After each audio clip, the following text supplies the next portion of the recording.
Hey everyone, welcome to an all-new episode of the Disney Shelf. Today I'm reviewing the 1959 classic, Darby O'Gill and the Little People. This is one of my favorite live-action Disney movies of all time. So let's get into this review. Okay, so what is Darby O'Gill and the Little People about?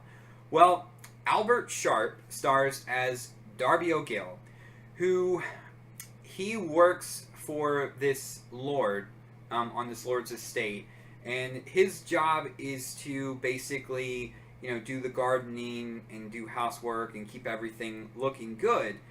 And he gets paid for it, and he gets to pretty much live on the property for free. So it's a fairly decent position to have. But, he is getting older, and he spends most of his days down at the pub telling his friends stories about times where he almost bested the king of the leprechauns. And he is looking to capture the king of the leprechauns so he can get wishes. And that's basically where the movie goes from there. I'm not going to tell you much more about it because you just really have to watch the movie. So, Sean Connery is also in this film, which is a nice surprise. And this is actually one of the films that got him recognized to possibly be in James Bond. So that's pretty cool. There's also some great music in this film as well. Sean Connery sings, which is nice. He's got a fairly nice voice. But yeah, this is such a good movie. It's really entertaining. Great music. Great acting. Some of the special effects aren't very good. They don't hold up that well. There are some scenes where you can see wires holding people up. But as far as the special effects for doing all the leprechauns and doing the forced perspectives, that holds up really well, and it's just really well done. And there's some hand-drawn special effects as well that look nice. For the time, definitely the special effects were really good. As I said, though, they don't really hold up to today. But just a really good movie. I can't say enough good things about this movie.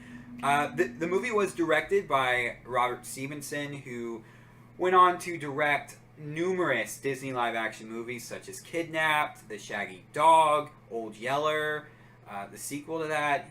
He did a lot of Disney movies. So that is definitely something to be aware of. Now, I have my copy of Darby O'Gill and the Little People as part of the Disney Classics collection.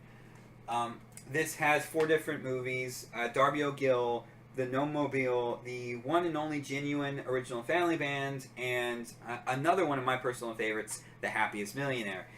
And what's cool about this, it is, the original disc that was released standalone, and it does have some decent special features on it, which I'm going to go into now. The first special feature on it is a short featurette called Mr. Connery Goes to Hollywood, and it really just talks about how he got involved in the film, and has an interview with him as well, so that's a nice one. Also, you have a featurette on the special effects in the movie where they talk about how they pulled off having leprechauns beside regular sized people, and they go into forced perspectives and map paintings. It's really interesting if you're interested in behind the scenes stuff. And my personal favorite special feature off of this DVD is you actually get an episode of Walt Disney Presents, which is called, I think it's called How I Captured the King of the Leprechauns, or something like that. And Walt Disney was very he really wanted to keep up the impression that leprechauns were real.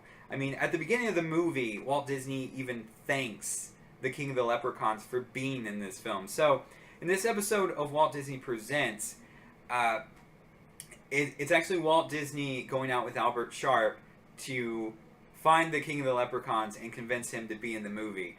So it's a nice little extra on here, and I definitely recommend, if you don't pick up this set, pick up the Darby O'Gill and the Little People DVD. You will not regret it. So my final rating for Darby O'Gill and the Little People is a 10 out of 10. It's my highest rating to date.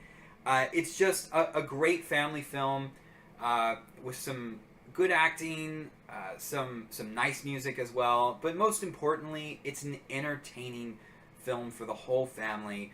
I definitely recommend this film. It's that good.